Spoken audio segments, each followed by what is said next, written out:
Hello बच्चों, आज हम लोग लेसन 2 का लेक्चर नंबर 6 पढ़ेंगे, जिसमें हम लोग को पढ़ना है समविभव पृष्ठ। ये समविभव पृष्ठ यूपी बोर्ड के साथ साथ कंपटीशन के लेवल के लिए इंपॉर्टेंट है। तो चलिए, और इसमें हम लोग पढ़ेंगे एनर्जी, ऊर्जा, स्थितिज ऊर्जा का फार्मूला क्या होता है। जिससे दो आवेश एक दूसरे के पास रखे जाएंगे तो उनके बीच जो ऊर्जा होगी, एनर्जी होगी, उसमें संचित स्थितिज ऊर्जा कितनी होगी। इन दो हेडिंग को इस लेक्चर में हम कवर करेंगे। तो चलिए स्टार्ट करते हैं। पहला हमारा जो हेडिंग होगा समविभव पृष्ठ, इक्विपोटेंशियल सरफेस। समविभव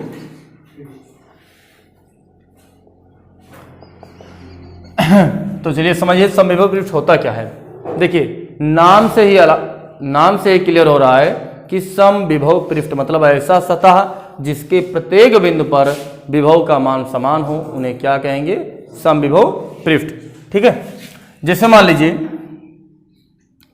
ये कोई चालक है,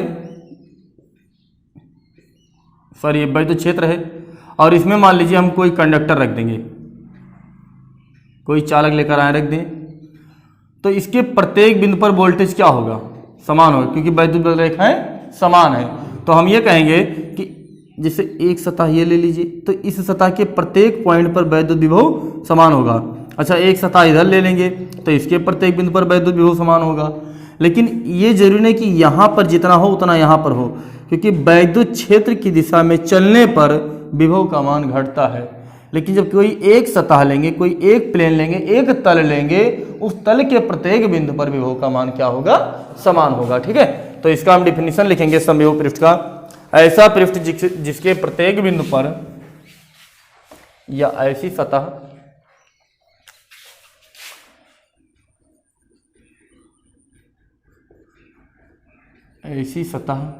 पृष्ठ लिख लीजिए, ऐसा पृष्ठ जिसके प्रत्येक बिंदु पर विभव समान हो या समान होता है,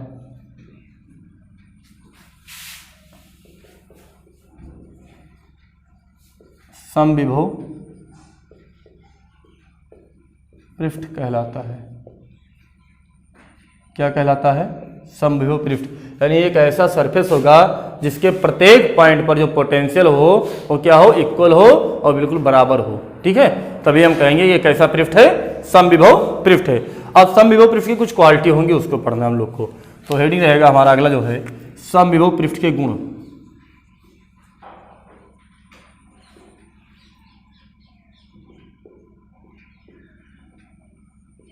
के गुण, इसकी क्वालिटी क्या क्या होगी।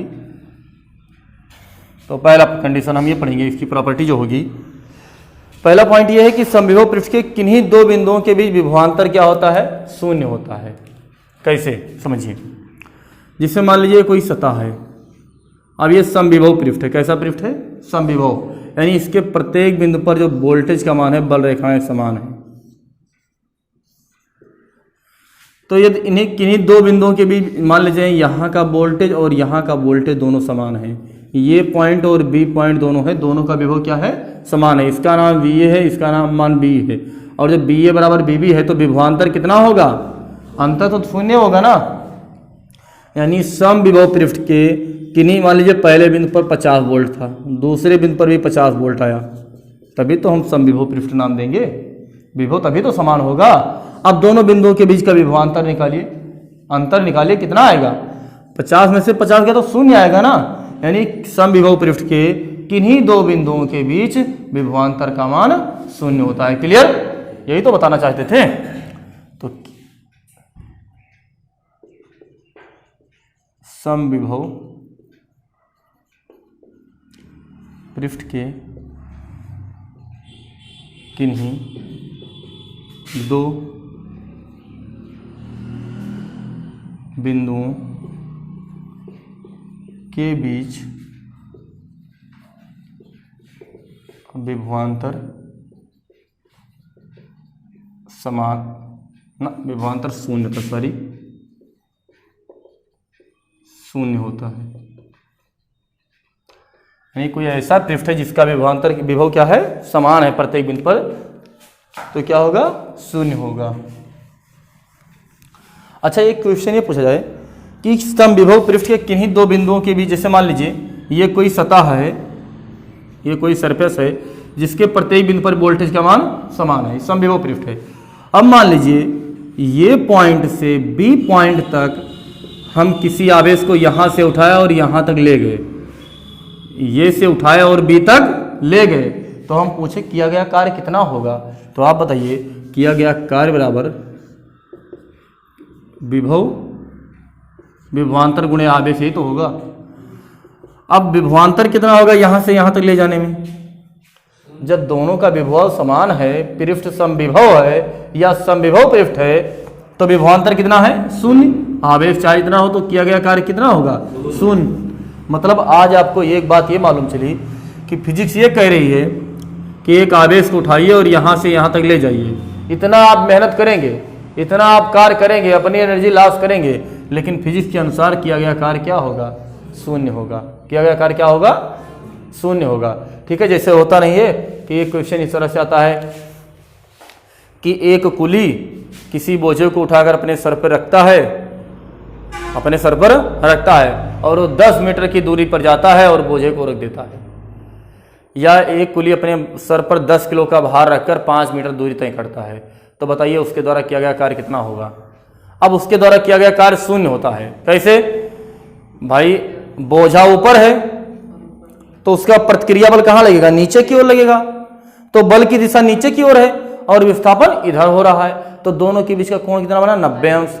और जब 90 अंश का कोण बना तो बल कार्य बराबर होता है बल गुणे बल की दिशा में विस्थापन होना चाहिए, या बल गुणे F into D into cos theta, और कास 90 अंश का मान क्या होता है, शून्य। तो फार्मूला ये कहता है, फिजिक्स ये कहता है कि आप कोई कार्य करेंगे फिर भी आपका कार्य शून्य माना जाएगा। ठीक है, माना है कि आपने कुछ नहीं किया।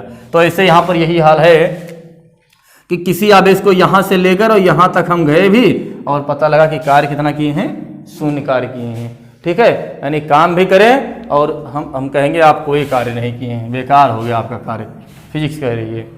तो अगला पॉइंट लिखेंगे, समविभव पृष्ठ के या समविभव पृष्ठ में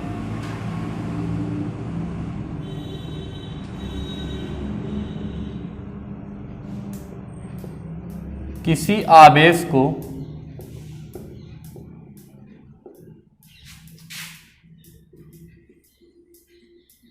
एक बिंदु से दूसरे बिंदु तक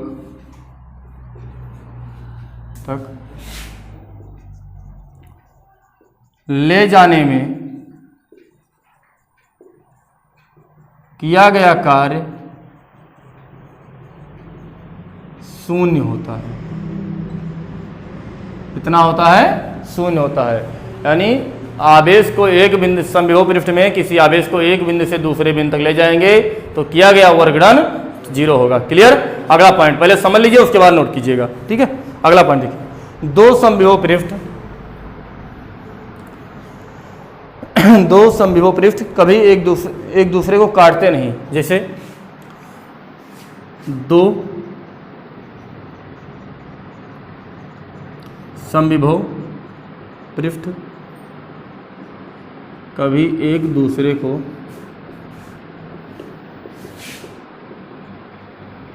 काटते नहीं।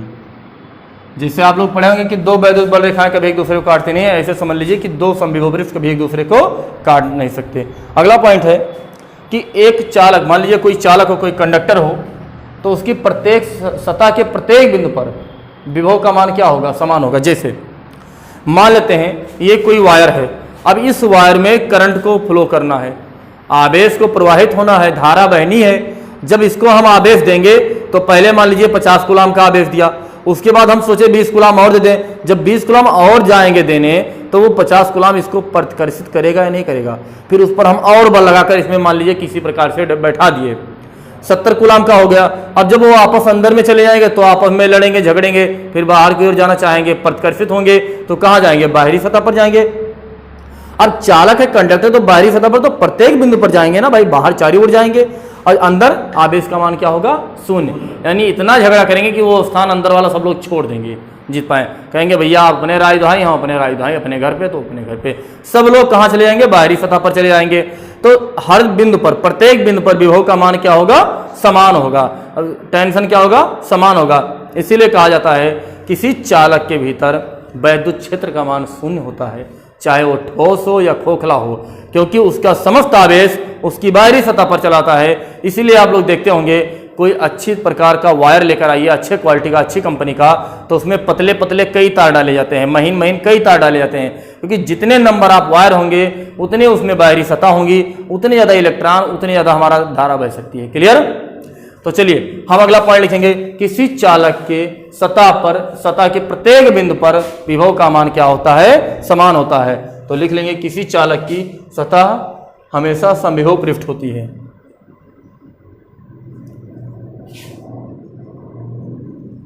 किसी चालक की सतह सदैव समविभव पृष्ठ होती है। क्लियर? तो चलिए ये आपका समविभव पृष्ठ के बारे में रहा, इसको नोट कीजिए, उसके बाद अगला हेडिंग लगाएंगे। नोट कीजिए, स्क्रीनशॉट लीजिए, नोट कीजिए। चलिए ब्रेक। चलिए देखिए हमारा जो अगला हेडिंग होगा, दो बिंदु आवेशों के निकाय की विद्युत स्थितिज ऊर्जा।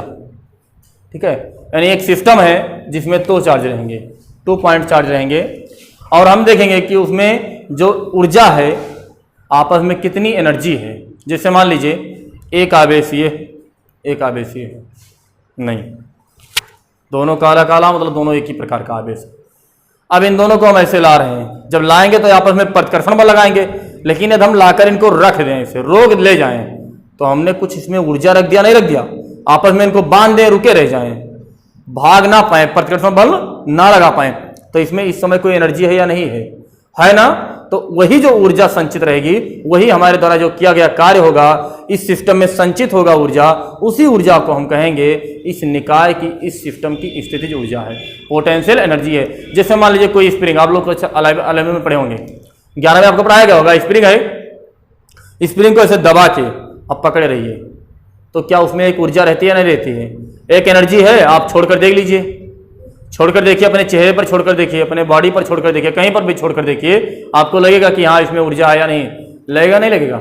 बड़ी तेजी से लगेगा, ऐसा लगता है। ठीक है, तो स्थितिज ऊर्जा होता क्या है, अनंत पर स्थित, मान लेते हैं कि अनंत पर स्थित किन्हीं दो बिंदु आवेशों को एक दूसरे के पास पास स्मॉल r दूरी पर लेकर आते हैं, रखते हैं, तो हमारे द्वारा जो किया गया कार्य है उस सिस्टम में, उस निकाय में एक विद्युत ऊर्जा के रूप में संचित होता है, जिन्हें हम विद्युत स्थितिज ऊर्जा नाम देते हैं। क्लियर? तो लिखिए, माना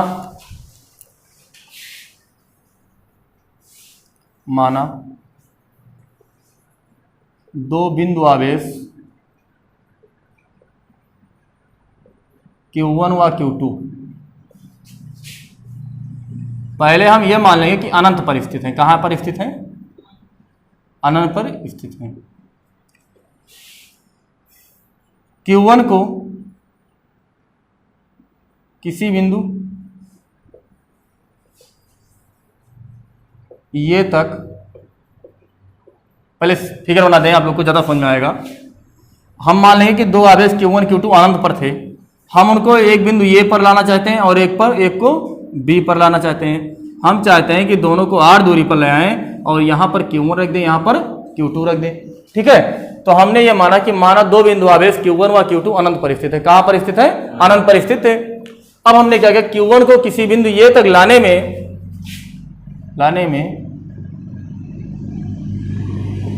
किया गया कार्य, अब Q1 को लाएंगे तो किया गया कार्य कितना होगा? अब बताइए, पहले तो हम Q2 को लाए नहीं है, पहले किसको लाए हैं? Q1 को लाए हैं। तो Q1 को अनंत से उठाकर यहां तक ले आओ, हमें कोई कार्य नहीं करना पड़ेगा। क्यों नहीं करना पड़ेगा? क्योंकि यहां पर इसके प्रतिकर्षण बल कोई लगा ही नहीं रहा है, जब कोई विरोधी बल लगा नहीं रहा तो आराम से लेकर आए, रख दें, तो जो किया गया कार्य होगा, जिसको हम लोग WA के नाम से जानेंगे, वो कितना होगा? 0 होगा। ठीक है, लेकिन जब Q1 के कारण r दूरी पर विभव r दूरी पर बिंदु B पर एक विभव उत्पन्न हो जाएगा। बोलो, जिससे पहले हम इस आवेश को नहीं लेकर आए हैं, Q1 को गए अनंत से उठा लेकर आए, यहां रख दिए। ठीक, अब हमने देखा कि इस Q1 आवेश को लाने में हमें कोई कार्य नहीं करना पड़ा। क्यों? क्योंकि पहले से कोई विरोधी बल लगाने वाला नहीं था। क्लियर? उसके बाद हमने देखा जो Q1 को यहां पर रखे तो ये आवेश है तो स्मॉल r दूरी पर एक पॉइंट B है जिस पर इसके कारण कुछ विभव होगा, इसका वोल्टेज होगा, इसका वैद्युत क्षेत्र होगा बाहर की ओर, होगा या नहीं होगा? होगा भाई, वैद्युत क्षेत्र बाहर की ओर होगा ना। अब जब वो वैद्युत क्षेत्र बाहर की ओर होगा, अब मान लीजिए किसी अन्य आवेश Q2 को लाना है, अब यहां तक लेकर आ रहे हैं, वैद्युत बल रेखा है, वैद्युत क्षेत्र इधर ऊपर की ओर लग रहा है, इधर बाहर की ओर लग रहा है, हम इसको इधर ला रहे हैं, ये भी धनात्मक है, ये भी धनात्मक है, तो क्या करेगा? इसको रिपल करेगा। अब जब प्रतिकर्षित करेगा तो हमें कुछ कार्य करना पड़ेगा।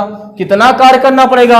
हम मान लेंगे ये जो विभव होगा V, भाई यहां पर कुछ वोल्टेज होगा, इसके कारण ना मान लेते हैं विभव जो वोल्टेज ए के कारण होगा वो अवगुणे आवेश। क्लियर? तो चलिए इसको लैंग्वेज में बना के लिखते हैं, डायग्राम अपना यही रहेगा। तो Q1 के कारण R दूरी पर बिंदु B पर विभव B at the point B due to ये B पर ये के कारण जो विभव होगा वो कितना होगा? 1/4 पाई एप्सिलॉन नॉट आवेश बटा कौन सा आवेश? जिसके कारण विभव निकालना है, Q1 के कारण निकालना है ना, बटा बीच की दूरी। इक्वेशन फर्स्ट बना दीजिए या ऐसे रहने दीजिए। अब देखिए बिंदु B तक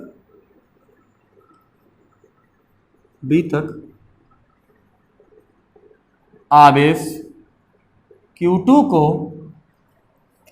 अब मान लीजिए, चलिए छोड़ दीजिए, Q2 को लाने में किया गया कार्य। अब बताइए, पहले से एक आवेश रखा है, बाद में उसको हम ला रहे हैं तो कुछ कार्य करना पड़ेगा ना। वो कार्य कितना होगा? जितना वोल्टेज जिस विभव में लेकर आए गुणे आवेश।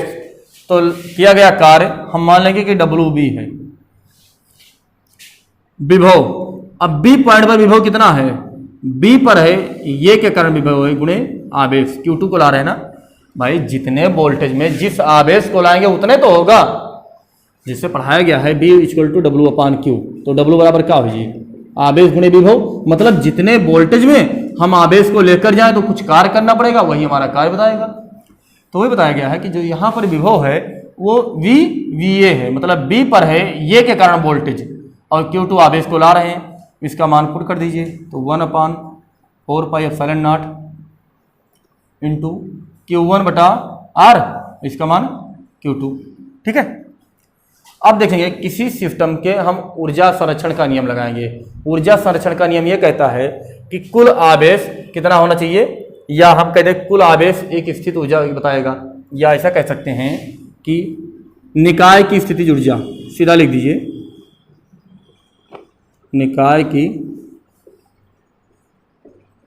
स्थितिज ऊर्जा U बराबर, दोनों ऊर्जा जोड़ दीजिए, W ये पॉइंट का और W B पॉइंट का।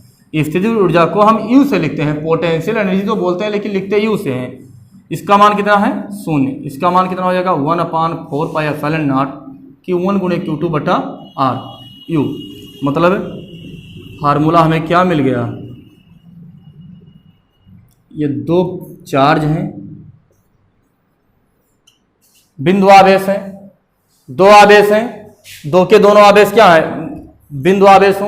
अब चाहे प्लस हो या माइनस हो, इसमें कुछ कंडीशन ये है। कंडीशन यह है कि जो आवेश होंगे इनको चिन्ह सुधार लिया जाएगा। ठीक है, आवेशों को